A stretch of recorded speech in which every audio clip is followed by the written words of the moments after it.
Natural, exactly उसमें मैं exactly. उसमें बनावट नहीं थी। जी जी जी। चकोरी में जो कहते थे वो मैं कर देता था, जो बताते थे वो कर देता था। ना मुझे मैं एक्टिंग आपको का बता कुछ। दूं कि ये मेरे मेंटोर भी रहे हैं, क्योंकि जब मैं आई थी I was so nervous, school से एकदम बाजी फिल्म में आई, ये मेरे हीरो थे। मुझे इन्होंने मुझे कहा कि थप्पड़ मारो, तुम 8 टेक्स ले चुकी हो, मैं थक गया हूं, थप्पड़ मारूंगा वरना तुम मारो। तो मैंने सचमुच बड़ा इंतकाम मिट्टी के पुतले में लिया अपनी फिल्म बना के, यानी इंतकाम लेने के लिए इन्होंने करोड़ों रुपए लगाए अपनी फिल्म।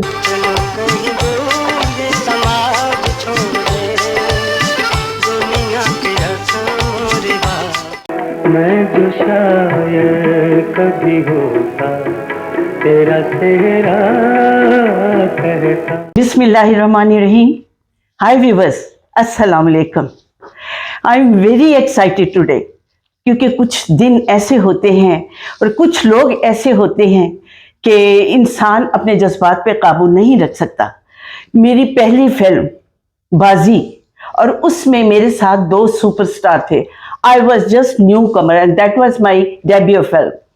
तो उसमें एक बहुत ही खूबसूरत, बहुत ही प्यारे, हैंडसम, मतलब हमारे मुल्क का वो सरमाया, one of the best hero, excellent hero in our film industry, our country, और अब हमारे मुल्क का वो सरमाया कि जिसे हम फख्र से कहते हैं कि इस बंदे की फिल्में इतनी ज्यादा हिट हुई, 90% फिल्में इनकी सुपर हिट हुई, और फिल्म इंडस्ट्री का वो उरूज आया, और इन पर भी वो उरूज आया कि आज तक लोगों को याद है। जिनसे मिलकर जिंदगी से प्यार हो जाए तुम्हें, जिनसे मिलकर जिंदगी से प्यार हो जाए तुम्हें, आपने देखे ना हो शायद कुछ लोग ऐसे भी हैं। अस्सलाम वालेकुम। वालेकुम अस्सलाम। आपने कुछ जरूरत से ज्यादा ही तारीफ कर दी है मेरी। ये बहुत कम है। नहीं नहीं नहीं, ये तो आप लोगों की मोहब्बत है, लोगों की दुआएं हैं। और काम जो है हमारा, आपको पता है कि ये ऐसा काम है, इसमें हम मास्टर नहीं हो सकते, हमेशा स्टूडेंट ही रहते हैं, ये तो आपकी ग्रेटनेस है ना, कि हमेशा आपने अपने आप को तिफले मकतब समझा, और पूरी की पूरी यूनिवर्सिटी, पूरी का पूरा पीएचडी कर लिया, और अब ये कहते हैं मैं तिफले मकतब हूँ। ये आपकी आजी, यही आजी खुदा को पसंद है।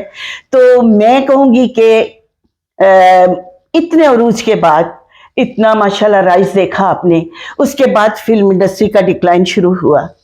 तो उसमें सारे आर्टिस्ट यकीनन घर बैठ गए, कोई थोड़ा बहुत काम या किसी में ड्रामे में हुआ, या वो आप उस टाइम को आपने, क्योंकि हर अरूजे राजवाल, उस टाइम को आपने कैसे मैनेज किया? मैंने भी यही किया। मैं भी देखिए ना, पहले जैसा कि आपको भी पता है कि इंडस्ट्री एक वक्त ऐसा आया कि इंडस्ट्री का डिक्लाइन शुरू हो गया था। फिर तकरीबन ना बनने के बराबर बन रही थी। तो फिर मुझे मजबूरन लाहौर से कराची जाना पड़ा टीवी में काम करने के लिए। फिर मैंने टेलीविजन के लिए कुछ सीरियल्स किए, वहाँ काम किया। लेकिन मेरी यादें जो है वो हमेशा लाहौर के साथ ही वाबस्ता है, क्योंकि मेरी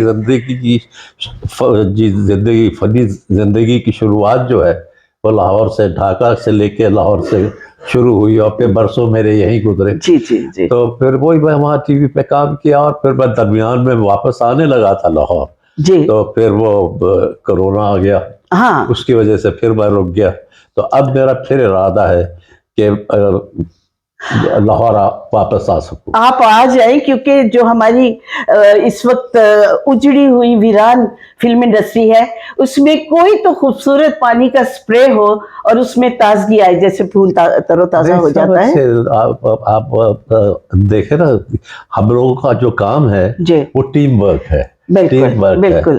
मैं जब तक आप अच्छी नहीं लगेंगी, मैं अच्छा नहीं लगूंगा। जब तक मैं, अगर आपको नहीं ठीक से रिस्पॉन्स करूंगा, आप नहीं अच्छी लगेगी। एग्जैक्टली। तो एक टीम वर्क है, टीम वर्क है। इस पे आप कभी ये कोशिश कोई भी किसी को भी नहीं करनी चाहिए कि अगले जो आर्टिस्ट है उसको मैं दबाऊं या उस पर छा जाऊं, क्योंकि जब तक वो अच्छा नहीं लगेगा जी आप जी खुद अच्छे नहीं लगेंगे। बिल्कुल एग्जैक्टली, ये बहुत जरूरी है। कहते हैं ना कि ये जैसे it is just like a give and take, बिल्कुल रिस्पॉन्स नहीं करेंगे आप, एक्शन रिएक्शन नहीं होगा। एक्शन और रिएक्शन की बात है। और जी जी अगर जी जी रिएक्शन सही है तो फिर बिल्कुल। एक्शन कहाँ से सही होगा। और लबो लहजा जो कैरेक्टर है, कहते हैं ना एक्शन एक्सेंट एडॉप्टिंग इन फिल्म इंडस्ट्री या अपने ये जो आर्ट है इसमें एक्सेंट भी अडॉप्ट किया जाता है, that is very important for film. बहरहाल बहुत सारी फिल्में आपने बनाई, अपने सारे अपने बेबी होते हैं अपनी फिल्में, हमारी जो क्रिएटिविटी होती है वहाँ हमारे बेबीज होते हैं। आपको अपना कौन सा बेबी ज्यादा लाडला है और प्यारा है? मैं अपनी फिल्म की बात कर फिल्म की बात कर रही हूँ मैं, फिल्म की अगर मुझसे पूछे तो मुझे सबसे ज्यादा जो अव्वल तो खैर मैंने क्या काम किया मेरी समझ में नहीं आता, बहरहाल लोगों की मोहब्बत और दुआएं हैं कि लोग मुझे अभी भी बर्दाश्त कर रहे हैं, देख रहे हैं पर्दे पे। लेकिन मुझे ज़ाती तौर पे जो अपनी फिल्म पसंद है वो मेरी पहली फिल्म चकोरी है।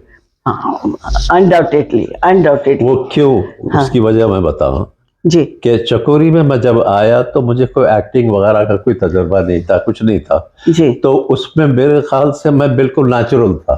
नेचुरल, एग्जैक्टली उसमें बनावट नहीं थी। जी जी चकोरी में जो कहते थे वो मैं कर देता था, जो बताते थे वो कर देता था।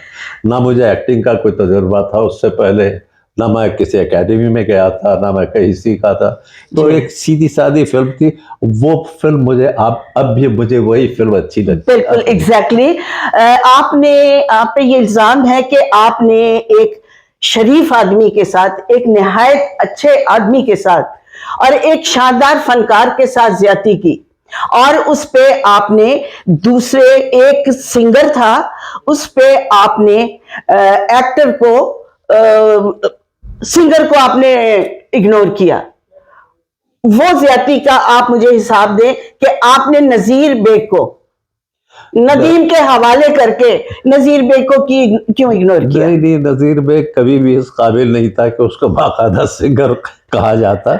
एक शौक था मुझे गाने का, जब मैं स्कूल कॉलेज के ज़माने में फंक्शंस में भी शौकिया गाता था।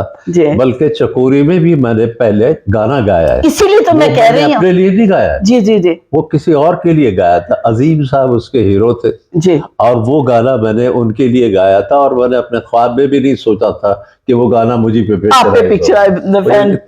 फैंटास्टिक। अच्छा, तो अब ये बताएं कि आप फिल्म इंडस्ट्री को कैसे देखते हैं और उसकी बेहतरी के लिए, उसके रिवाइवल के लिए आपके दिल में एक छोटे होते हैं ना ख्वाब कि भाई यहाँ पे हमने नाम पैदा किया, यहाँ पे इज्जत कमाई, एक स्टेटस बना, एक लेवल बना, आप एक स्टारडम देखा, सुपरस्टार बने। अब आप फिल्म इंडस्ट्री के लिए क्या कुछ करना चाहते हैं? इवन कोई सजेशन ही हो बाज़ औक़ात वो भी नहीं, देखिए लेके आगे निकलती। करना तो कर हम कम कोशिश तो अब भी यही कर रहे हैं और मुझे खुशी है कि अब कुछ फिल्में जैसे हमारी अभी मौला जट जो लगी है, जिस जो दोबारा बनी है उसका, जी, जी, जी। और उसने एक रिकॉर्ड बिजनेस किया है माशाल्लाह, जो कि बहुत खुशी की बात है क्योंकि हमारे मुल्क की फिल्म है, हमारी फिल्म है। जी जी, उसको उन्होंने बनाया, वक्त भी लगा, बीच में कोरोना आ गया तो वो रुक भी गई, लेकिन जब लगी है तो फिर वो उसने सारी दुनिया में तहलका मचा दिया, जो कि बहुत खुशाइन बात है। और इसकी वजह से दूसरों को हौसला मिला है कि वो काम फिर से जहाँ छोड़ गए थे वो शुरू करें। और ये जी जी जी, बोले। ये ऐसी फिल्म थी जो कि इंडिया में भी कॉपी की गई। एक दो फिल्में ऐसी हैं जो इंडिया में भी कॉपी हुई लेकिन वैसी नहीं बन सकी, हमने खुद ही फिर दोबारा से बनाई, पर it was a super hit. मगर बनाई और उम्दा बनाई है, बहुत अच्छी बनाई है और फिर माशाल्लाह लोगों को वो इतनी पसंद आई कि वो आज भी चारों तरफ उसी का नाम मैं सुनता हूँ और मुझे बड़ी खुशी होती है कि हमारी इंडस्ट्री को एक बहुत बड़ा हौसला मिला है जी, ये मौला जट की तरफ से। बिल्कुल। और इंशाल्लाह मुझे लगता यही है कि फिल्म दोबारा लोग जो हट गए थे इंडस्ट्री से हालात की वजह से, वो दोबारा फिर इस तरफ आने की कोशिश करेंगे। एग्जैक्टली। तो अब जो आप काम करना चाहते हैं, क्योंकि व्यूअर्स में आपको बता दूं कि ये मेरे मेंटोर भी रहे हैं, क्योंकि जब मैं आई थी I was so nervous, school से एकदम बाजी फिल्म में आई, ये मेरे हीरो थे, मुझे बहुत गाइड किया। फिर मैंने इनके जाती प्रोडक्शन जो थी ना, इनका अपना प्रोजेक्ट मिट्टी के पुतले, दैट वाज फैंटास्टिक मूवी। मतलब इस पॉइंट ऑफ व्यू से देखा जाए वो रशिया में उसने अवार्ड लिया था। हाँ, अवार्ड्स तो लिया था, लेकिन वो चली इतनी नहीं थी जितना हमने सोचा था। हुआ उसकी वजह ही थी जी कि मिट्टी के पुतले बेसिकली लेबर कैपिटलिस्ट प्रॉब्लम के ऊपर बनी थी। जी जी जी, उस जमाने में ये मसला बहुत गंभीर मसला था। सही। और जब हमने वो शुरू की तो दौरान में उसकी शूटिंग के दौरान में एहतशाम साहब जो कि उसके डायरेक्टर थे, मेरे फादर इन लॉ, जिन्होंने मुझे इंट्रोड्यूस किया था, तो वो डायरेक्टर थे, उनको हार्ट अटैक हुआ तो फिल्म रुक गई काफी अरसे के लिए। और जब फिल्म बाद में मुकम्मल होकर रिलीज हुई तो जिस मसले पे हमने फिल्म बनाई थी वो मसला तकरीबन हल हो चुका था। बात हो रही थी मिट्टी के पुतले। मिट्टी के पुतले, आप जाहिर है उसका आप भी हिस्सा थी मिट्टी के पुतले का। जी, और एक माजरत के साथ एक मैं आपको व्यूअर्स बड़ी मजेदार बात बताऊं। बाजी के सेट पे मेरे से रिटेक्स हो रही थी क्योंकि मैंने सारा सीन बोलने के बाद इनको थप्पड़ मारना था। ये मुझे पहचानते नहीं है, मैं इनकी हीरोइन थी, इनके साथ अफेयर था, ये अंधे हो जाते हैं। तो इन्होंने मुझे कहा कि थप्पड़ मारो, तुम 8 रिटेक्स ले चुकी हो, मैं थक गया हूं, थप्पड़ मारूंगा, वरना तुम मारो। तो मैंने सचमुच बगैर सीन के इनको थप्पड़ मारा, लेकिन हल्का मारा। इन्होंने उस थप्पड़ का इंतकाम मिट्टी के पुतले में लिया अपनी फिल्म बना के। यानी इंतकाम लेने के लिए इन्होंने करोड़ों रुपए लगाए अपनी फिल्म पे। चलिए जी, बात मिट्टी के पुतले की हो रही थी। नहीं, वो तो सीन की डिमांड थी, जो कि आपने मुझे मारा या मैंने आपको मारा, ये हम लोग एक दूसरे को शौक से नहीं मारते, काम की वजह से मारते। और उसके बाद मुझे आपने कुछ मंगवा के दिया था, कोई बर्गर टाइप चीज थी अपनी फिल्म के। हाँ, मुझे बिल्कुल उन्होंने कहा पानी शानी ये अब मिट्टी के पुतले के बारे में मैं एक बात कहूंगा कि मिट्टी के पुतले की वजह से हमें एक बहुत अच्छा गुलकार मिल गया था, अखलाक को मैंने इंट्रोड्यूस किया था, जिसमें वो ये टूटे खिलौने, ये मिट्टी के पुतले, पहला गाना था अखलाक का। और बहुत उम्दा अखलाक ने गाया, बहुत उम्दा आवाज के मालिक थे। बिल्कुल जी, बिल्कुल। और अल्लाह उनको गरीब रहमत करे, उनको अल्लाह ने इतनी मोहलत नहीं दी, वरना आज वो बहुत अभी भी उसी मकाम पे। जी बिल्कुल, ऑफ कोर्स। और दूसरी बात, एक बड़ा अजीब सा क्वेश्चन रही है, ये रिवायती क्वेश्चन भी कहूंगी कि आपने इतनी हीरोइंस के साथ काम किया, ये मैं पूछूं कि आपकी फेवरेट कौन थी? ये देखिए, फेवरेट कोई नहीं होता, क्योंकि जब आप काम कर रहे होते हैं तो वही फेवरेट होता है। किसके साथ केमिस्ट्री अच्छी थी? मतलब केमिस्ट्री डेवलप होती है जब आप, जैसे अगर मैंने शबनम के साथ ज्यादा काम किया जी, उनके तो जाहिर है वो केमिस्ट्री बनती चली गई। फिर बाबरा के साथ काम किया तो केमिस्ट्री, या फिर आपके साथ इतना नहीं किया, लेकिन फिर भी जब काम करता है तो आदमी खुद ब खुद उसमें एक केमिस्ट्री बनती जाती है। और ये हमारा जो काम है ये टीम वर्क है। It's a team work. अब जब तक सारे प्लेयर्स प्रॉपर ना हो, सही ना हो, उसका सही रिजल्ट नहीं निकल सकता। एग्जैक्टली। तो मेरी जो नंबर ऑफ फिल्म्स हैं ज्यादा वो नदीम साहब के साथ हैं, यानी मेरी फिल्मों में इन्होंने मेरे साथ ज्यादा काम किया। बाकी वहीद मुराद, अली भाई तो एक फादर फिगर थे, किसी में मेरे वालिद होते थे, किसी में वो हीरो आ जाते थे। हमारे सीनियर एक्टर थे बहुत। अली साहब के बहुत बाद हम लोग इंडस्ट्री में आए हैं, और बहुत बड़ा नाम जी, बहुत बड़ा नाम था। तो आप लाहौर को सुना करके चले गए हैं, लाहौर आपका मुंतजिर है बेग साहब, आपने लाहौर में आना है और फिल्म इंडस्ट्री को तकवीयत देनी है आपने। नहीं, कोशिश तो मेरी अभी भी यही है, अल्लाह करे मैं आऊं या ना आऊं, इंडस्ट्री मेरी जरूर ऊपर जाए। बिल्कुल, तरक्की करे, ये हमारे जज्बात हैं। Thank you so much for coming in my show, I am so thankful to you. मेरी ये सबसे बड़ा शो है क्योंकि मेरे पहली फिल्म के हीरो, बाजी फिल्म के हीरो नदीम साहब मेरे साथ हैं, और मैं इनका ऐसे एहतराम करती हूँ जैसे अपने सीनियर का नहीं, अपने मेंटोर का करते हैं।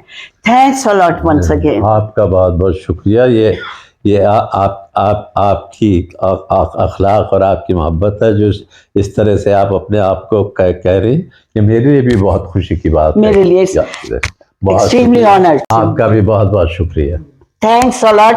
ये मेरी यूट्यूब चैनल की सबसे बड़ी ये वीडियो है, सबसे इंपॉर्टेंट वीडियो है, सबसे प्रेस्टिजियस वीडियो है। Thanks a lot once again.